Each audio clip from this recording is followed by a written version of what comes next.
Buenos días, una vez más para todos. Gozo inmenso estar nuevamente. 2, 3 años, no recuerdo. Me alegra mucho las caras que estoy viendo y gracias por el amor de ustedes para con nosotros allá en la costa. Voy a leer unos pasajes a manera de introducción. Le voy a pedir eh, en el libro de Mateo, capítulo 4. Vamos a leer del verso 17 hasta el verso 25.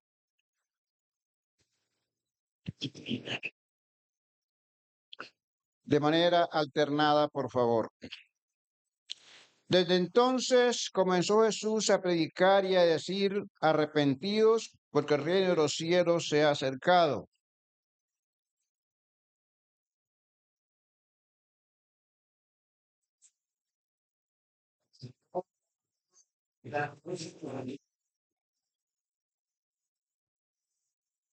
Y les dijo: venid en pos de mí, y os haré pescadores de hombres.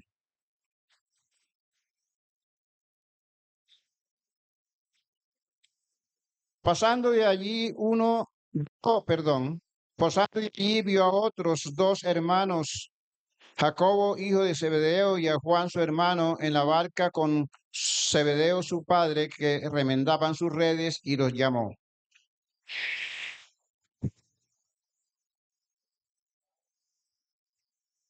Y recorrió Jesús toda Galilea, enseñando en las sinagogas de ellos y predicando el evangelio del reino, sanando enfermedades y toda dolencia en el pueblo.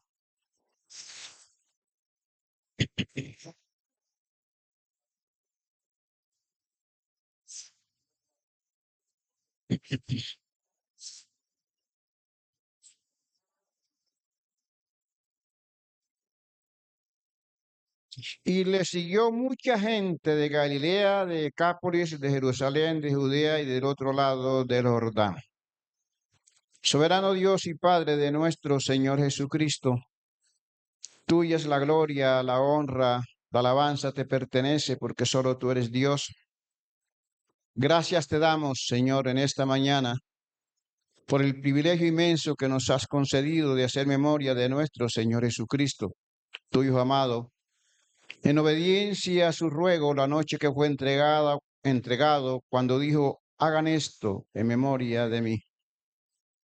Gracias te damos también ahora, Señor, por el tiempo de comunión unos con otros, y pedimos entonces ahora, Señor, por la exposición del mensaje de tu palabra, reconociendo nuestra ignorancia, nuestras limitaciones, Señor.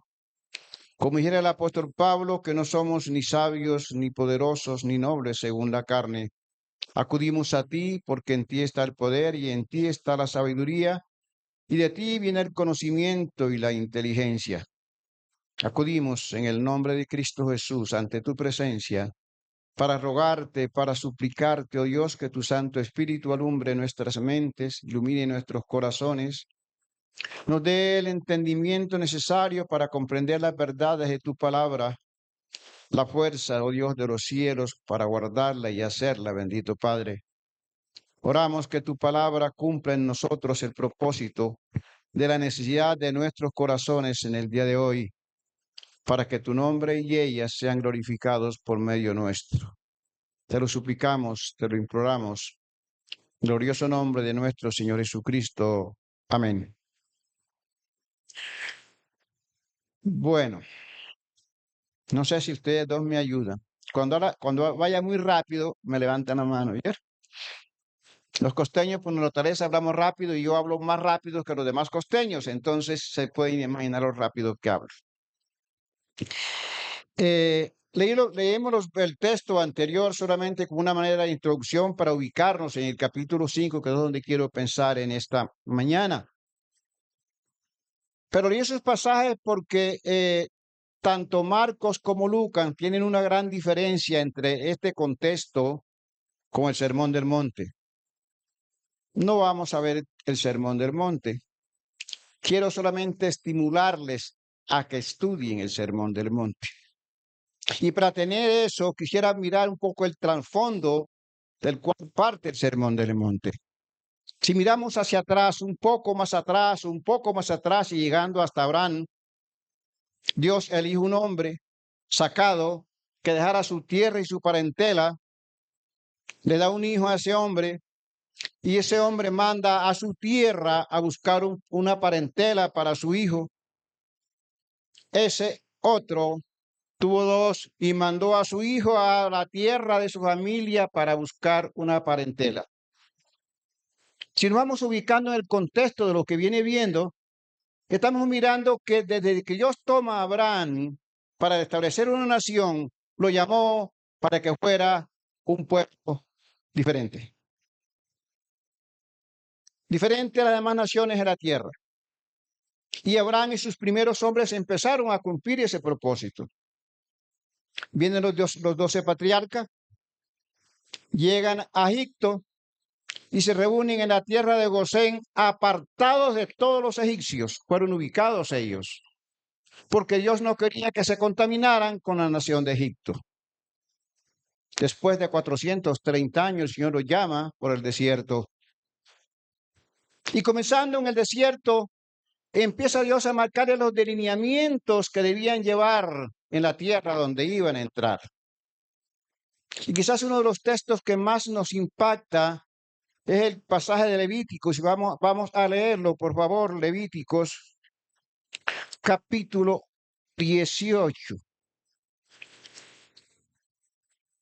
Levíticos, capítulo 18, vamos a buscarlo, por favor. No digo que me lo lean porque ustedes lo tienen allá en la pantalla, entonces yo voy a leerlo acá para ubicarme. Y les voy a hacer una pregunta antes de leer el texto.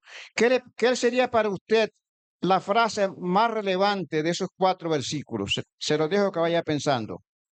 Verso 18 dice, habló Jehová a Moisés diciendo, habla a los hijos de Israel y diles, yo soy Jehová vuestro Dios. No haréis como hacen en la tierra de Egipto en la cual morasteis, ni haréis como hacen en la tierra de Canaán a la cual yo os conduzco, ni andaréis en sus estatutos. Mis ordenanzas pondréis por obra y mis estatutos guardaréis andando en ellos.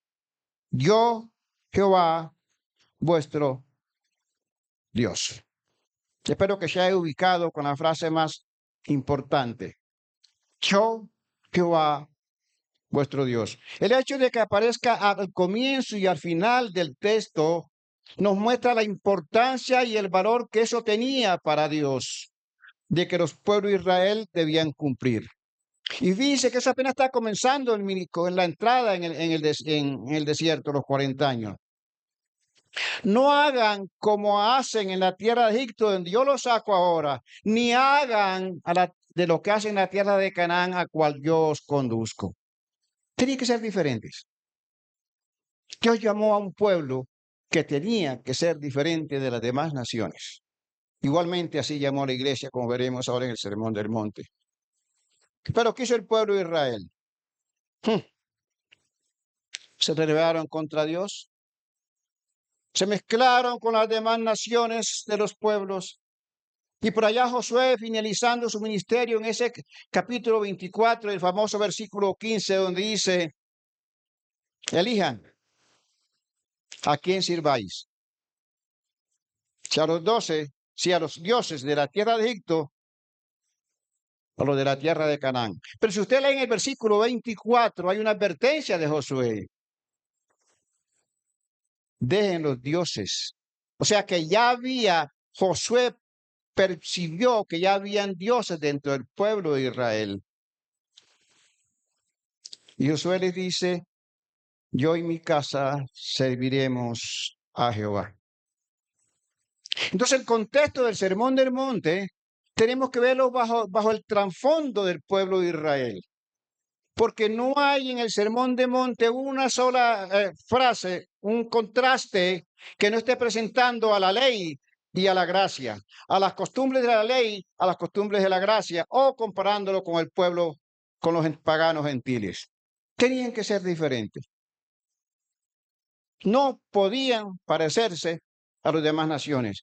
Y hay un versículo que pesa mucho ahí en el Sermón del Monte. Vamos a verlo en el capítulo 6 de Mateo, antes de empezar.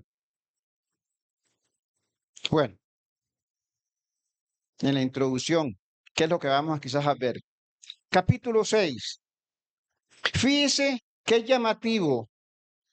El Señor Jesucristo le da aquí tres cosas de la instrucción, cómo debían hacer: las limosnas, la oración y el ayuno. Y todas las tres comienza diciendo con lo que no debían hacer.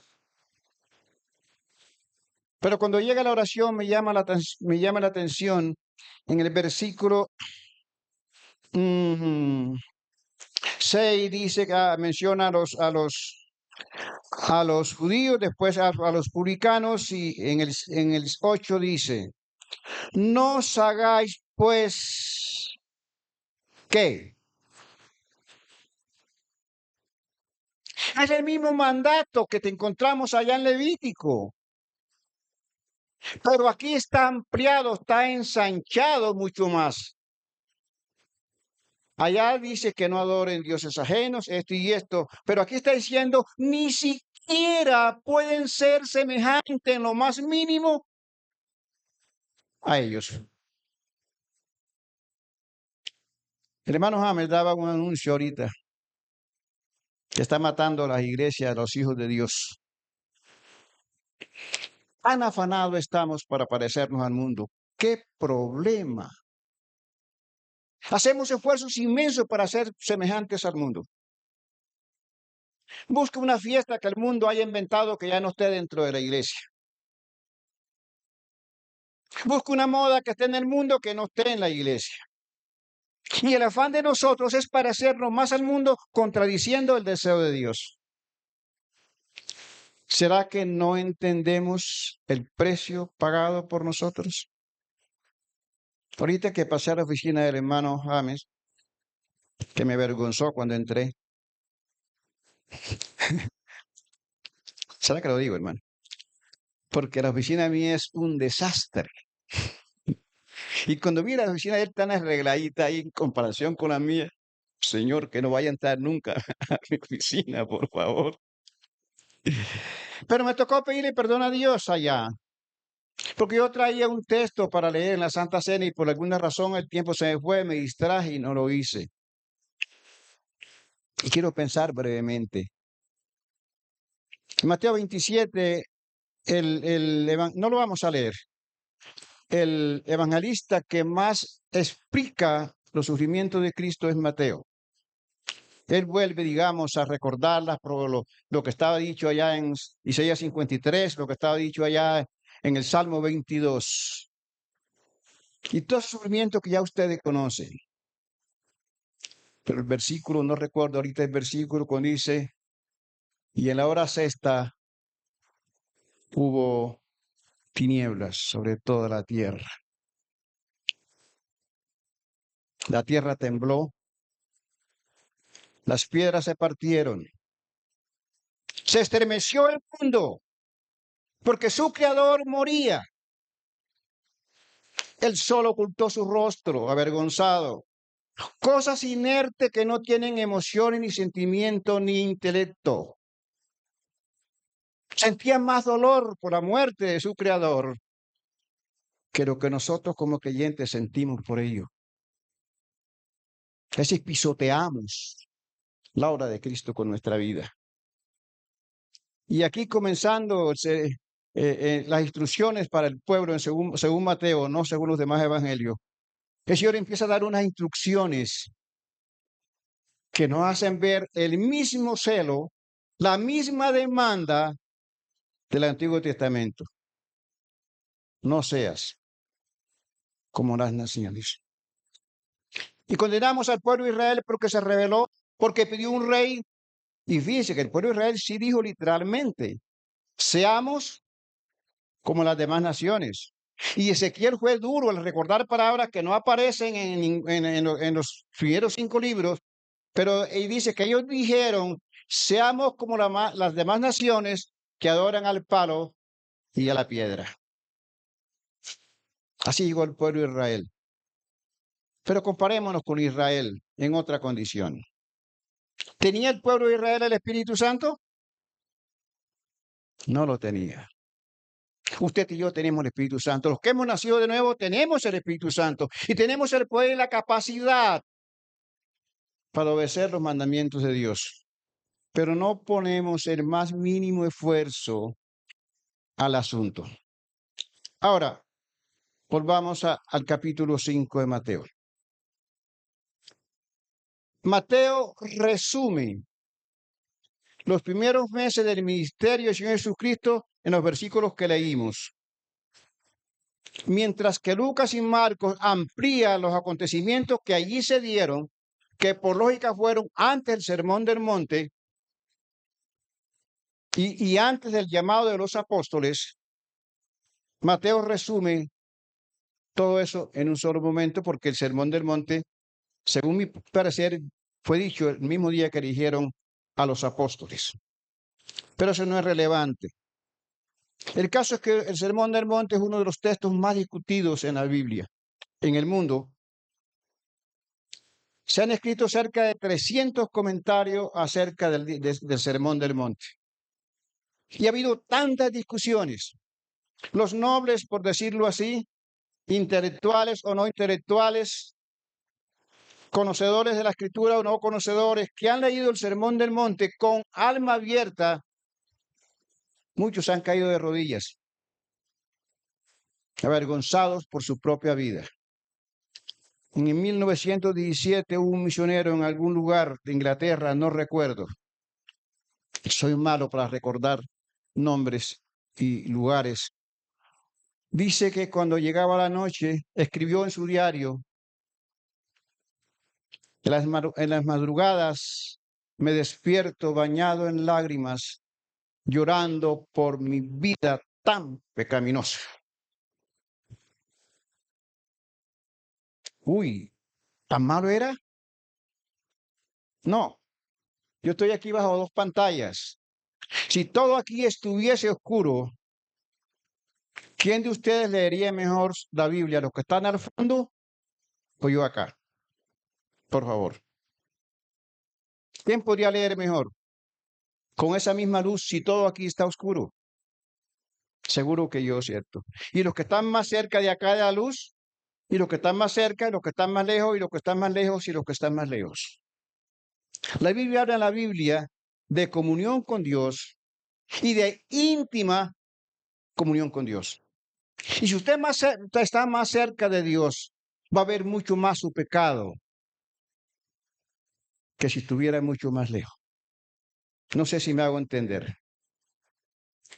Se fue la luz en Pereira, vienen subiendo de a pie, Kevin se cae por allá y se resbala y se llega a un charco, coge un trapito. No fue mucho. Cuando llega aquí y se prende la luz, ¡wow! ¡Qué sucio estoy! Allá en el oscuro no podía ver su suciedad. Pero cuando llega la luz, la puede ver mejor. ¿Qué tan cerca estamos de Dios? Porque hay cosas que hacemos que no nos parece que nos molestaran en lo más mínimo cuando la vida no está de acuerdo con lo que estamos haciendo.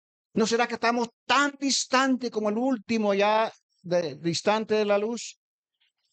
Cuando el Señor Jesucristo escribe esta parte, y voy a hacer un break. Creo que me dieron por aquí una cosa para... No vamos a hablar de eso. Solamente quiero ilustrarlo por la siguiente manera. Usted en el Sermón del Monte no encuentra la predicación del mensaje del Evangelio. De pronto podemos aplicar por allá en el versículo 7, 17, creo.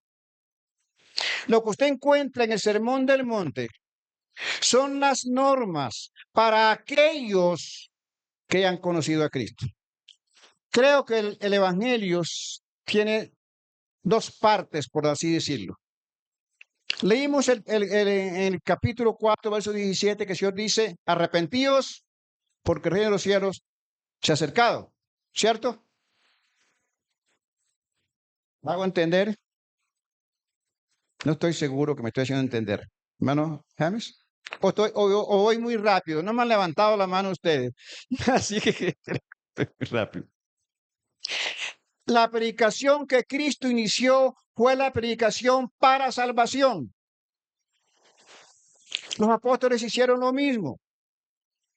Ese es el mensaje del Evangelio para salvación. Pero para mí el Evangelio es toda la doctrina de la Biblia. Y por causa de los que se salvaron, entonces vino un adoctrinamiento de las verdades que están allí, que Dios quiere que los salvos vivan. ¿Me hago entender ahora? El Sermón del Monte está describiendo lo que Dios quiere que usted y yo seamos. Eso está escribiendo el Sermón del Monte. No va a encontrar mensajes evangelísticos en el Sermón del Monte, aunque hay muchas aplicaciones que podemos sacar. De manera rápida. Tesalonicenses capítulo 5, versículo, no vamos a leer, versículo 23, dice que todo vuestro ser, espíritu, alma y cuerpo, se ha guardado irreprensible para la venida del Señor Jesucristo. Estamos compuestos por espíritu, alma y cuerpo. Mi espíritu me da una posición con Dios. ¿En qué sentido? Cuando yo soy salvo, o cuando fui salvo, cuando nací de nuevo, yo fui bendecido con toda bendición espiritual, fui salvo, soy justo, soy santo, tengo el Espíritu Santo, soy sellado por el Espíritu Santo, soy bautizado por el Espíritu Santo, tengo una lista de beneficios que es por medio de mi espíritu. ¿Qué es lo que yo quiero mostrar acá? Acá está mi posición con Cristo, lo que somos, lo que yo tengo. Ahora, si esta posición es verdad en usted, entonces su alma, su carácter, tiene que ser moldeado, formado por la posición que tiene usted allá. Y por consiguiente su cuerpo dará un testimonio que honre el nombre de Dios. Pregúntese, si su vida no está honrando a Dios, y no estoy dudando de la salvación de nadie, pero a mí me preocupa, y más de lo que usted se imagina. Esto salió, que vimos ahí, salió de una preocupación que he tenido hace años. Esto lo mencioné aquí en Pereira, lo he dicho como 2 veces. Esta es la tercera vez que lo digo. Tenemos nuestro intelecto, nuestra voluntad y nuestras emociones. Eso lo tenemos en el alma. Si yo le pregunto a ustedes, 2 y 2, ¿cuánto es? Todos me pueden contestar. ¿O dónde nació Bolívar? Creo que todos me pueden contestar. ¿O quién descubrió la América? No necesitan el Espíritu Santo para hacer eso. ¿Cierto? Correcto. Igualmente, usted puede leer la Escritura, aprender cosas de la Escritura sin tener el Espíritu Santo, pero no tiene un beneficio eterno para usted porque no está siendo guiado por el Espíritu de Dios. Ahora sí creo que me hizo entender. Podemos quitar eso, puede dejarlo. Lo que quiero llegar es traer esto acá a la Escritura ahora. El Señor Jesucristo sube al monte, llama a sus 12 discípulos. No vamos a discutir si fue el de Lucas o no, no es el punto ahora, ni el tiempo alcanzaría. Y comienza a describirle las verdades, la doctrina que él quiere que viva y enseñen al pueblo más adelante. Y esas verdades tienen un contraste permanente con la ley. ¿Oíste que fue dicho? No matarás. Pero yo digo, ese pero no es un pero de oposición como usamos nosotros muchas veces. Es un pero de extensión, porque lo que hace el Señor Jesucristo aquí no es anular lo que se está diciendo, sino explicar lo que quería decir. ¿Transmito la idea? No matarás, pero yo digo que si odias a tu hermano, ya lo mataste. No adulterarás, pero si miras a una mujer para codiciarla, ya adulteraste. La gracia no abarata ni le quita fuerza a la ley. engrandece la ley, exalta la ley del Antiguo Testamento, porque amplía el significado de lo que el Señor Jesús quería que el pueblo de Israel entendiera. Pero por no tener Espíritu Santo, no lo podían comprender. Pero tú y yo lo tenemos. Y así es entonces que comienza aquí el Sermón del Monte a describir las normas por las cuales podemos vivir nosotros. Aquí hay 8 o 9 bienaventuranzas, como querramos hacerlo, podemos dividirlas 8 o 9, no importa, que no son 8 clases de creyentes, sino un creyente que tiene estas cualidades. No es uno que llora, otro que es pobre, no, es el creyente que debe manifestar estas cualidades como Gálatas 5:22, el fruto del Espíritu Santo. Espero que nos hayamos entendido hasta aquí, hasta el momento, y como no, el tiempo se me está yendo en introducción, quiero hablar siquiera de 2 o 3 bienaventuranzas. Viendo la multitud, subió al monte y sentándose vinieron a él sus discípulos. Y abriendo su boca, les enseñaba diciendo: bienaventurados los pobres en espíritu, porque de ellos es el reino de los cielos. No sé si yo enseñé sobre el Sermón del Monte acá, ¿no? Ok. Esto estoy repitiendo porque yo escribí un material hace años, estoy corrigiendo el material ahora, entonces tengo eso en el tapete. Lucas dice, bienaventurados los pobres. No coloca la palabra espíritu. Eso ha llevado a muchas personas a pensar, y no quiero hablar de los 2 sermones, siempre se me viene a la mente, a pensar de que Lucas estaba pensando en los pobres económicamente. ¿Quiénes son los pobres que tenemos acá? Vamos a leer 2 pasajes rápidamente, Isaías 57:15 creo que es, y 66:2. Vamos a colocarlo en el tablero para avanzar más rápido. Isaías 57:15 y después colocamos 66:2, o si quiere puedo colocar los dos.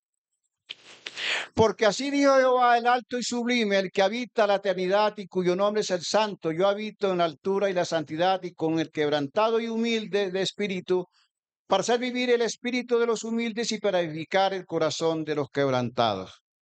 Aquí está hablando del 66:2, por favor.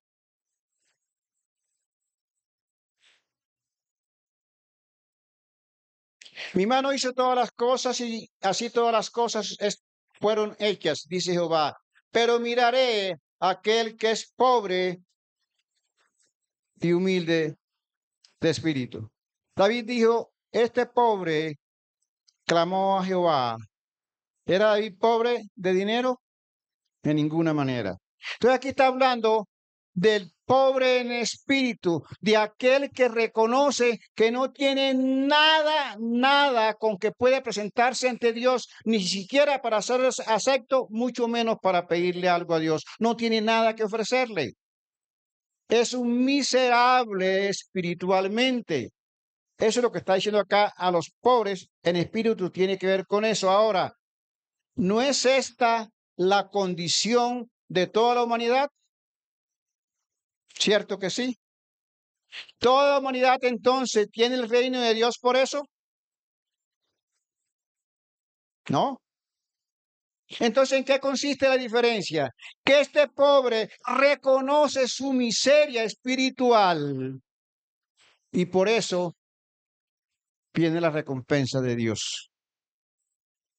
Pero lo que vemos hoy día no es reconocimiento, sino justificación. ¿Cierto?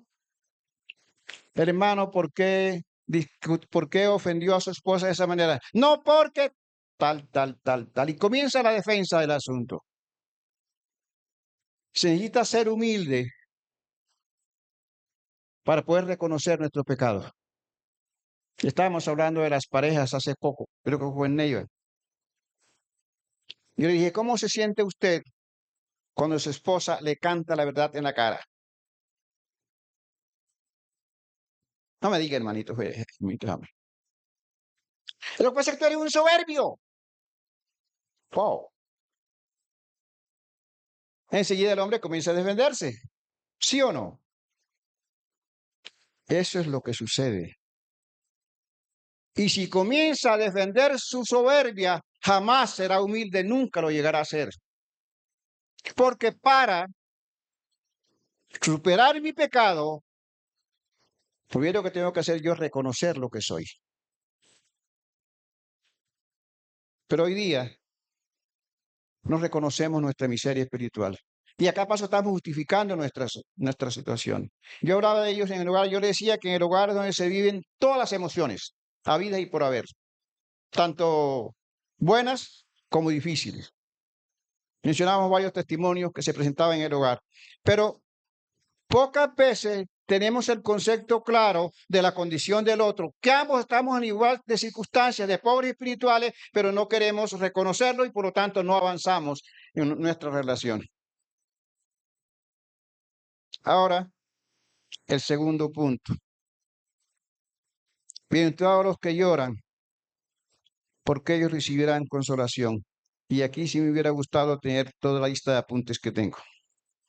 Los que lloran. ¿Por qué lloran? ¿Porque perdió la novia? ¿Porque perdió el trabajo? ¿Por qué lloran estos hombres? El Señor Jesucristo iba bajando por la loma que va hacia Jerusalén. Se paró y miró la ciudad. Jerusalén, Jerusalén, que matas a los profetas, bañado en lágrimas por su pueblo. Aquí el que llora por su pecado y por el pecado del pueblo de Dios. Pero ¿cuánto hace que no lloramos por un pecado, hermano? Ya nos hemos vuelto insensible al pecado. Una forma indiferente. No, pero yo no le veo nada de malo. Porque hemos llegado a tal punto que nuestras conciencias se están cauterizando. Hay un pasaje en Ezequiel 9:4 o 4:9. Vamos, yo creo que por aquí tengo la Biblia rayada. Coloca el 9:4, a ver, creo que es el 9:4 de Ezequiel. Vamos a buscarlo. Y vamos a recordar otros puntos.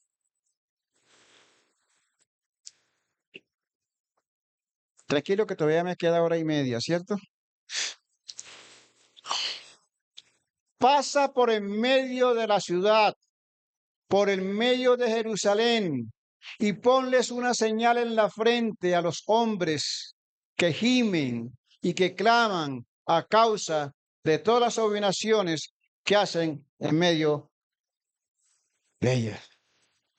Hombres que lloran, que gimen por la palabra del Señor, por el dolor del pecado, que no se cumple la palabra del Señor en su pueblo y por su pecado mismo. Josías creo que fue, que encontró la ley y desesperado rasgó sus vestidos y lloró ante Dios, porque no sabía que esa ley existía así.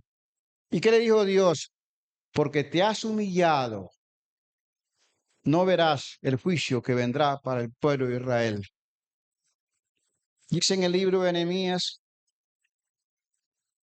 que cuando vinieron sus hermanos de Jerusalén, le pregunté cómo estaba la ciudad y cómo estaba todo. Ahí está la ciudad, sus puertas quemadas a fuegos, descubierta, expuesta al enemigo. ¿Qué hizo Nehemías? Me senté, oré, lloré e hice duelo por algunos días. No, ya no duele el pecado. Somos expertos para justificarlo. Somos expertos, hermanos, que se nos ha carcomido la conciencia. No, siquiera podemos acordarnos de Pedro. Cuando negó al Señor 3 veces, ¿qué hizo el apóstol Pedro? Señor, yo te negué porque estaba asustado. ¿Cierto, Señor? Lloró amargamente. ofendemos a nuestras esposas, le fallamos a nuestros hijos, ofendemos a nuestros hermanos, nos metemos en cosas que no debemos meternos y nunca reconocemos nuestro pecado. Yo me imagino cómo estaría David llorando cuando escribió el Salmo 51. Solamente se le puede imaginar. Yo reconozco mis rebeliones, mi pecado está siempre delante de mí, contra ti he pecado. Estaba charlando con una pareja ahora en estos días, porque a veces pasa que me persiguieran la pareja para los problemas. Y le decía a ellos, le había dejado una tarea algo y eso fue la primera semana que llegué a Boca Grande. La siguiente semana volvieron a venir, les pregunté cuántas peleas han tenido. Ella que es tan extrovertida y tan sincera. Hermano, yo creo que van como 2 o 3. ¿Tú no te acuerdas, mijo? Mira el esposo. El asunto cuando me explicaron un detallito de unas circunstancias que no era razón para pelea, pero yo le dije a él, cuando tú te des cuenta que no actuaste adecuadamente, ¿qué hiciste? Bueno, yo fui en de ella y le pedí perdón. ¿A quién? A ella. Yo le dije, bueno, es bien, pero no fue lo correcto. ¿A quién tenía que pedirle perdón primero? Hermano, le dije yo a este muchacho, muy buen muchacho, gracias al Señor. A ti tú estás más preocupado por lo que ella piensa de ti que por lo que Dios piensa de ti. Y eso es lo que hacemos, hermano. Cuando nos preocupa es que para que el hermano James no me vea, hermano James es más importante que Dios para usted. Cuando estoy pensando que no quiero quedar mal porque ya ofendí, voy a pedir perdón porque yo sé que para que esa familia no piense mal de mí, está poniendo esa familia primero que a Dios. Es ante Dios. Tenemos que ir humillados, reconociendo nuestra miseria espiritual. ¿Y por qué llora este hombre? Porque se acuerda lo pobre que era. Y ahora que está con el Señor, le volvió a pecar. ¿Cuánto lo lamento, Señor? Hay tantas cosas, hermano. El tiempo se me fue. Voy a leer la otra bienaventuranza para poner un orden ahí en lo que estamos viendo. Hay otros pasajes mucho más para leer aquí, pero vamos a ver. La otra bienaventuranza. Bienaventurados los mansos, porque ellos recibirán la tierra por heredad. Los mansos aquí ha confundido a mucha gente y a muchos escritores. Si nosotros hacemos un análisis del ministerio que los apóstoles tenían que cumplir, piense, predicar el evangelio, los iban a rechazar, podían morir.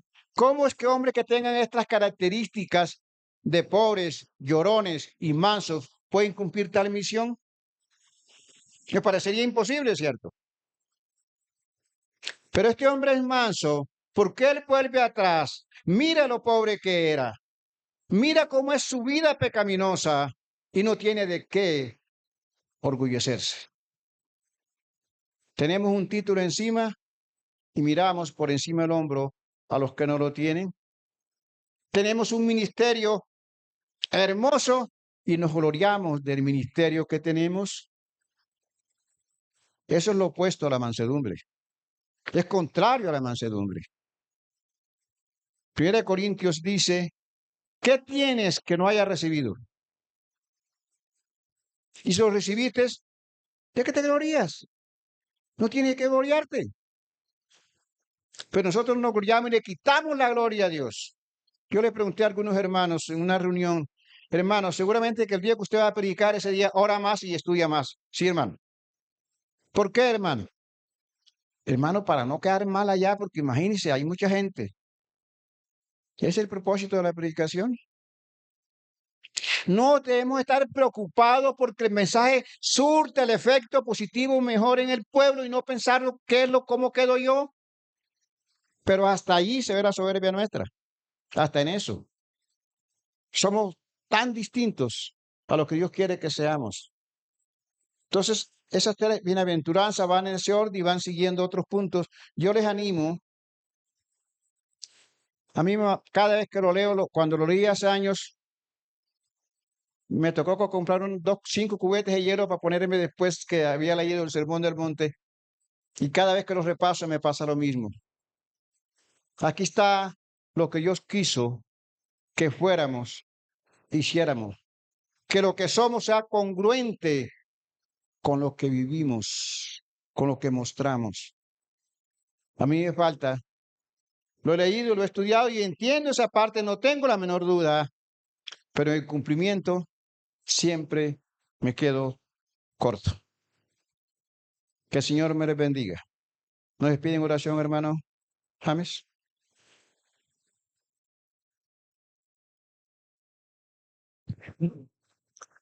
Para